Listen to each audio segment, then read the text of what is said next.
क्या आपने कभी सोचा है कि कौन सा देश अंतरिक्ष के सबसे करीब है? खैर, यह सरल प्रतीत होता है, या शायद नहीं।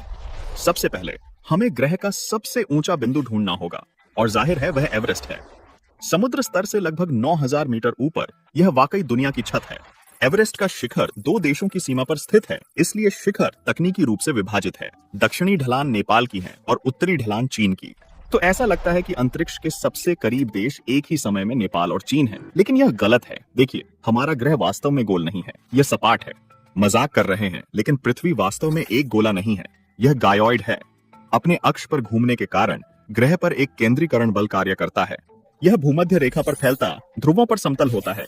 जटिल भूभाग और असमान द्रव्यमान से पूर्ण दीर्घवर्ग नहीं।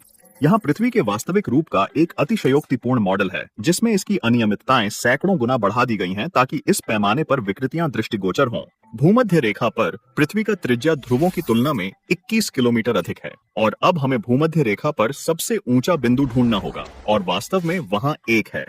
माउंट चिम्बोराजो एक ज्वालामुखी जो इक्वाडोर में समुद्र स्तर से 6000 मीटर से अधिक ऊंचाई पर है। और यदि हम पृथ्वी के केंद्र से एवरेस्ट और चिम्बोराजो के शिखरों की दूरी की तुलना करें, तो हम देखेंगे कि चिम्बोराजो केंद्र से 2 किलोमीटर अधिक दूर है, जिससे इक्वाडोर अंतरिक्ष के सबसे करीब देश बन जाता है।